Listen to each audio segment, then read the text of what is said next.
কিশোরদা পাত্তা দিতেন না সুধীনদাকে। কত সুর যে কিশোরদার কথা মাথায় রেখে তৈরি করেছিলেন সুধীনদা, পাত্তা না পেয়ে বাধ্য হয়েই সুরগুলো ছেঁটে কেটে মান্নাদাকে দিয়ে গাইয়েছিলেন। Hi everyone, welcome back to my channel Anjana Anjaniya. বন্ধুরা, তোমাদের সকলকে আমার এই ছোট্ট ইউটিউব চ্যানেলে স্বাগত জানাই। আজকের এই ভিডিওতে বিশিষ্ট সঙ্গীত শিল্পী আরতি মুখোপাধ্যায়ের বলা কিশোর কুমার সম্বন্ধে কিছু কথা তোমাদের সামনে তুলে ধরার চেষ্টা করব। ফিরে যাই মূল ভিডিওতে। আরতি মুখার্জি বলেন, কিশোর কুমারের গান ছোটবেলা থেকে ভালো লাগতো। বিনাকা গীতমালায় নিয়মিত শুনতাম। যখন গানের জগতে এলাম তখন খুব ইচ্ছে ছিল তার সঙ্গে গান রেকর্ড করার, কিন্তু তিনি ছিলেন ভারতের জনপ্রিয়তম গায়ক, মুম্বাইতে থাকতেন। আমি সদ্য কলকাতার গানের জগতে পা রেখেছি। একদিন গল্পে গল্পে শ্যামলদাকে সেই কথা বলেছিলাম। তিনি হেসে বললেন, দাঁড়া, কিশোরের সঙ্গে তোকে গাওয়াবো। কিছুদিন বাদে পদ্মগোলাপ নামের এক ছবি হলো। নায়ক নায়িকা ছিল সৌমিত্রদা, অপর্ণা। সঙ্গীত পরিচালক ছিলেন শ্যামলদা। সেই ছবিতে শ্যামলদা একটা ডুয়েট গানে কিশোরদার সঙ্গে আমাকে নিয়েছিলেন।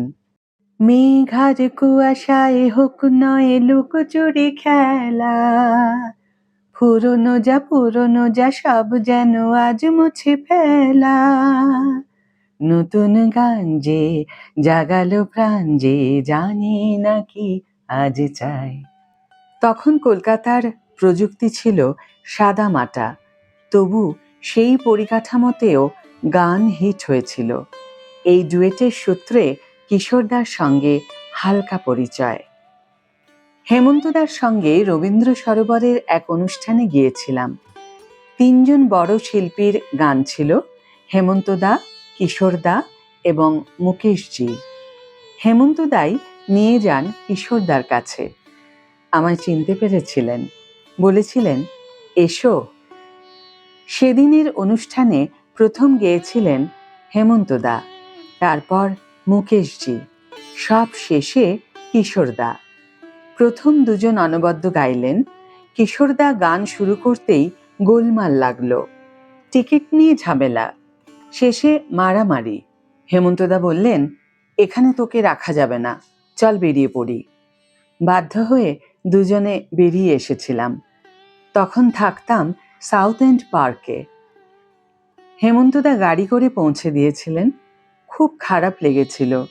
কোথায় সামনে বসে কিশোর কুমারের গান শুনব তা না, গোলমালের জেরে প্রায় পালিয়ে আসতে হলো। কিছু মাস বাদে আর একটা সুযোগ এলো। আমার আর হেমন্তদার শিলিগুড়িতে অনুষ্ঠান। হেমন্তদার বন্ধুরা ছিলেন আয়োজক। তিনি ওখানে আমার নাম প্রস্তাব করেছিলেন। বলেছিলেন, মেয়েটা ভালো গাইছে, ওকে নাও। শেষ মুহূর্তে কোনো কাজে হেমন্তদা আটকে গেলেন। এদিকে প্রচার হয়েছে, টিকিট বিক্রিও শেষ। তাহলে উপায়? হেমন্তদা তখন ওই অনুষ্ঠান করার জন্য কিশোরদাকে অনুরোধ করেছিলেন। হেমন্তদাকে খুব সম্মান করতেন কিশোরদা, কোনো অনুরোধ ফেলতেন না। পরেও বহুবার তা দেখেছি। তাই তিনি রাজি হয়ে যান। ঠিক হয় আমি আর কিশোরদা গান গাইব। আমি আমার মতো শিলিগুড়ি পৌঁছেছি। অনুষ্ঠানে আগে আমার গান ছিল, পরে কিশোরদা। মঞ্চে বসে গান ধরেছি। হঠাৎ তবলচি নিচু গলায় বলল, দিদি, কিশোর কুমার এসে গিয়েছেন, আপনার গান শুনছেন। আমি খেয়াল করিনি। জানতে চাইলাম, কোথায়? সে বলল, ওই যে উইংসের ধারে। তাকিয়ে দেখলাম কিশোরদা চেয়ারে বসে। অত বড় স্টার, তার উপর প্রিয় শিল্পী, অল্প পরিচয়ও আছে। আমি আড়ষ্টভাবে নমস্কার করলাম। তিনি ইশারায় বললেন, তুমি গাও। নিজের মতো অনুষ্ঠান করলাম। লক্ষ্য করলাম তিনি মন দিয়ে শুনছেন। সেদিন অনেকগুলো ভালো ভালো গান গেয়েছিলাম, তপন সিংহ, কালীপদ সেন এবং অন্য সুরকারদের সুরে। একটা টপ্পাও গেয়েছিলাম। বরাবর দেখেছি শিলিগুড়িতে প্রচুর সমজদার শ্রোতা রয়েছেন, তাঁরা ভালো গানের কদর করেন। আমার অনুষ্ঠান শেষ হওয়ার পর কিশোরদা মঞ্চে আসবেন, তাই মিউজিশিয়ানদের তাড়া দিতে লাগলেন। আমাকে বললেন, ভালো গেয়েছ, আজ আর কোনো কথা নয়, কালকে কথা হবে। কিশোরদা মঞ্চে উঠলেন, আমি গিয়ে ওই চেয়ারে বসলাম। মুগ্ধ হয়ে শুনতে লাগলাম তাঁর গান। কলকাতায় পারিনি, শিলিগুড়িতে এসে শেষ পর্যন্ত সামনাসামনি শোনা হলো। পরের দিন সকালে উঠে কিশোরদা হইচই শুরু করে দিলেন। একজনের বাড়িতে প্রাতরাশের নিমন্ত্রণ, সবাই মিলে যাব। কিশোরদা তো বলতে লাগলেন, আরে ওকে ডাকো। আমি উঠে তৈরি হয়ে নিলাম। সেদিন বিকেলের ফ্লাইটে ফেরা। অনুষ্ঠান হয়ে গেছে, সবার মেজাজ ফুরফুরে। আমি যেতে কিশোরদা বললেন, সব তো হলো, কিন্তু তোমরা তো দেখলে ওই মেয়েটা শুধু হারমোনিয়াম আর তবলা নিয়ে কি গান করে গেল। মুম্বাইয়ের মিউজিশিয়ানরা বললেন, হ্যাঁ আচ্ছা লাগা। কিশোরদা বললেন, আচ্ছা লাগা বললে হবে? কিরকম আচ্ছা লাগা সেটা তো বলো। তোমাদের গায়ক গায়িকাদের তো একটা পিস বাজাতে 50 জন মিউজিশিয়ান লাগে, দেখো এখানে এদের কেমন শিক্ষা। এভাবে আমরা গিয়ে পৌঁছলাম সেই বাড়িতে। জলখাবারে লুচি, বেগুন ভাজা। আমি তো গলার কথা ভেবে বেগুন ভাজা খেলাম না। কিশোরদা লাফিয়ে উঠলেন, বললেন, আহা, এই না হলে ব্রেকফাস্ট। ওই পরিবারের ভদ্রমহিলা বললেন, ভালো করে খাবেন। কিশোরদা বললেন, আপনাকে কিচ্ছু বলতে হবে না, নিশ্চয়ই খাবো। আহা, এমন খাবার না হলে কি গান হয়। অবাক হয়ে দেখলাম লুচি, বেগুন ভাজা, অমলেট, কত ধরনের মিষ্টি। কিশোরদা সব খেলেন, বারবার বললেন, খাবো বলেই তো এসেছি। খেতে খেতে গল্প করছিলেন। বললাম, আমি বার্ফি কন্টেস্টে ফার্স্ট হয়েছিলাম। তিনি বললেন, আচ্ছা, তুমি সেই মেয়ে, কলকাতায় এলে কি করে? আমি বললাম, আমি তো কলকাতায় থাকি, ততদিনে সুবীর হাজরার সঙ্গে আমার বিয়ে ঠিক হয়ে গিয়েছে। অল্প বয়সেই বিয়ে, শুনে বলেছিলেন, আচ্ছা এইসব হচ্ছে, তোমার গান আমি শুনবো। খাওয়া দাওয়ার পর সবাই হোটেলে চলে এলাম। সেদিন ফেরার সময় এয়ারপোর্টেও কিশোরদা খুব মজা করেছিলেন। আমার ভারী আনন্দ হচ্ছিল। এমন মানুষের সংস্পর্শে বিশেষ আসেনি। সেই বছর পুজোয় আমার গান বেরোলো, লজ্জা মরি মরি একে লজ্জা, লজ্জা মরে যায় একে লজ্জা। কিশোরদা তখন কলকাতায় পার্ক হোটেলে উঠেছেন। মেগাফোনের কমল ঘোষ একদিন বললেন, কিশোর তোমার কথা বলছিল, যেও ওর কাছে। এমন সময় একদিন ফোন এলো, ধরতে ওপাশ থেকে একজন বলে উঠল, কি লজ্জা পাচ্ছি, ভীষণ লজ্জা পাচ্ছি।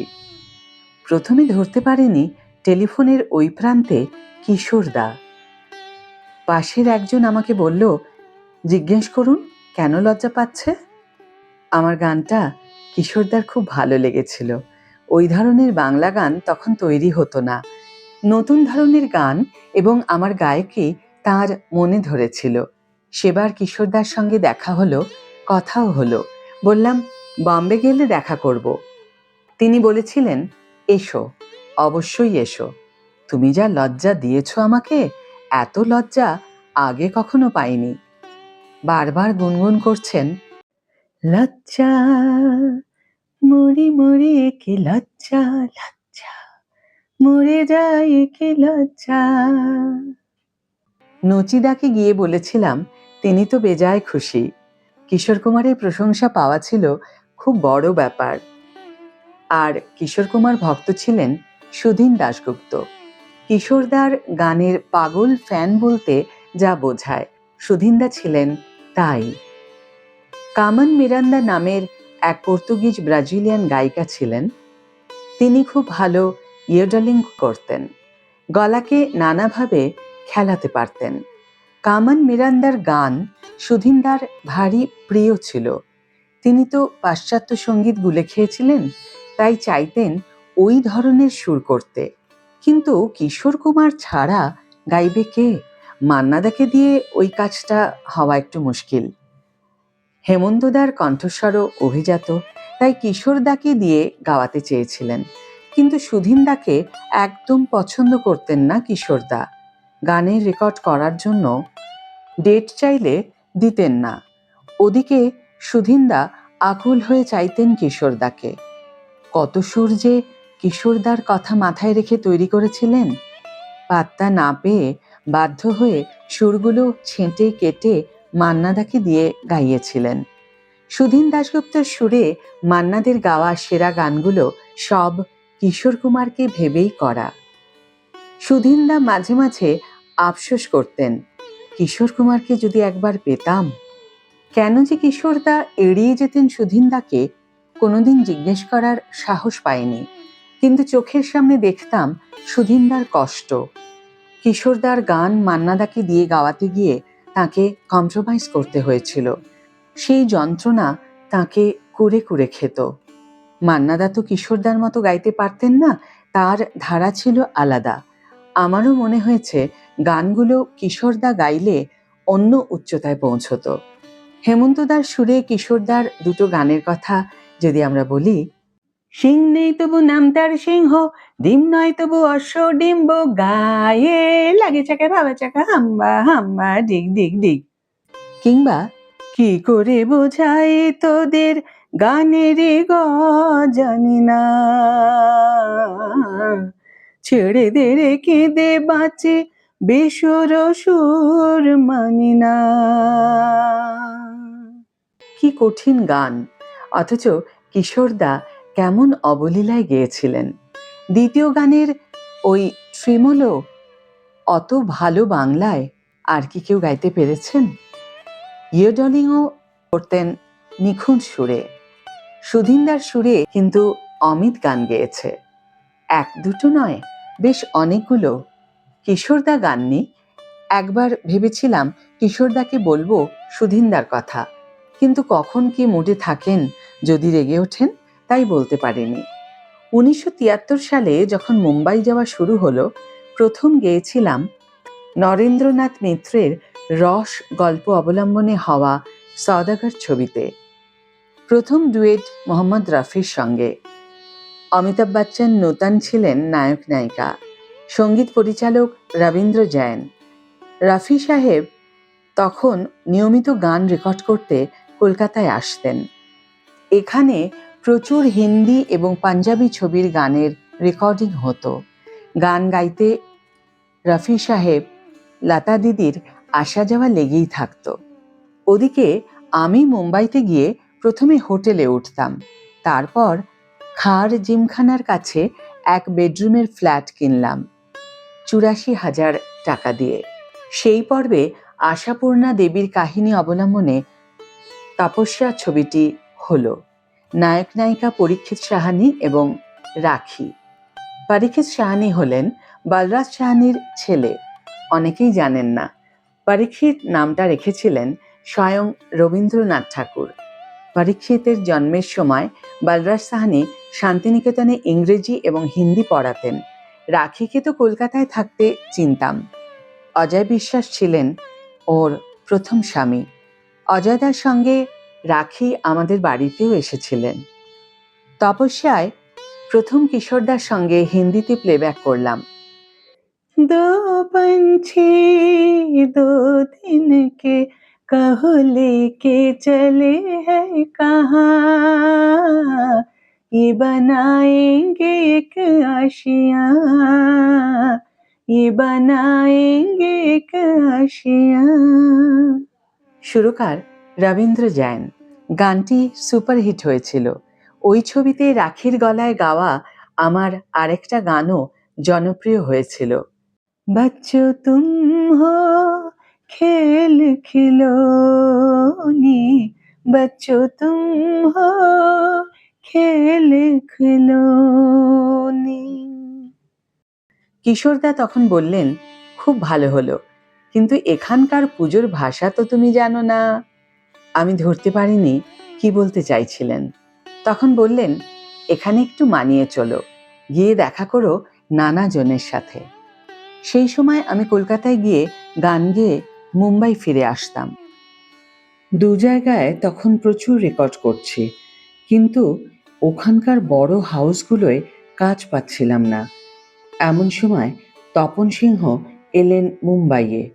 সান অ্যান্ড সান হোটেলে উঠলেন, তিনি ডেকে পাঠালেন। গিয়ে দেখলাম ওখানে তখন শক্তি সামন্ত এসেছেন। তপনদা তখন শক্তিদাকে বলেছিলেন, এই মেয়েটা আমাদের খুব আদরের, ওকে তোমার প্রোডাকশনে গান গাওয়াও। শক্তিদা হেসে বললেন, গাওয়াবো কি, ওর গান তো হিট, গাওয়াতেই হবে। শক্তিদা কথা রেখেছিলেন, আমাকে দিয়ে গাইয়েছিলেন। আনন্দ আশ্রম ছবিতে গিয়েছিলাম, কিন্তু হিন্দি ভার্সনের ওই গানগুলো শ্যামলদা গাওয়ালেন প্রীতি সাগরকে দিয়ে। সেটা ছিল শ্যামলদার তরফে মস্ত বড় ভুল। আমি না হয় নতুন, বাংলা থেকে গিয়েছিলাম। মুম্বাইয়ে তখন লতা দিদি, আশাজির মতো গায়িকা ছিলেন, তাদের বাদ দিয়ে প্রীতি সাগরকে নেওয়া উচিত হয়নি। গানগুলো ফ্লপ করেছিল, সেই সঙ্গে শ্যামলদার মুম্বাইয়ের ক্যারিয়ারও। ধীরে ধীরে আমি ওখানে কাজ পেতে থাকলাম। কিশোরদার সঙ্গে তখন মাঝে মাঝে দেখা হতো, তিনি খোঁজ নিতেন, কিরে তোর কটা গান হলো? বলতাম।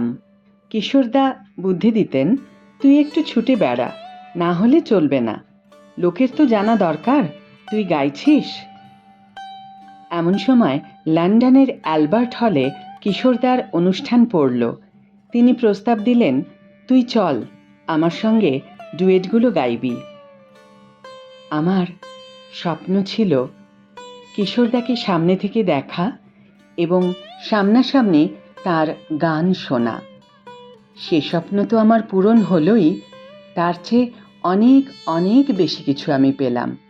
কারণ আমার সেই স্বপ্নের গায়ক কিশোর কুমারের সঙ্গে ডুয়েট গান করার সুযোগ পেলাম আমি, এবং একটা নয়, একাধিক গানে। তার প্রতি শ্রদ্ধা জানিয়ে আজকের এই ভিডিও এখানে শেষ করছি বন্ধুরা। ভিডিওটি যদি ভালো লেগে থাকে তাহলে অবশ্যই একটি ছোট্ট করে লাইক দিও, শেয়ার করো বন্ধুদের সাথে, কমেন্ট করে জানিও তোমাদের মতামত। যারা এখনও আমার চ্যানেলটিকে সাবস্ক্রাইব করোনি তারা অবশ্যই চ্যানেলটিকে সাবস্ক্রাইব করে আমার পাশে থেকো, আর যারা অলরেডি সাবস্ক্রাইব করে দিয়েছো তাদের জন্য আমার অনেক ভালোবাসা এবং অনেক ধন্যবাদ। আজ তাহলে বিদায় বন্ধু, দেখা হবে পরের ভিডিওতে। ভালো থেকো, সুস্থ থেকো, সঙ্গে থেকো।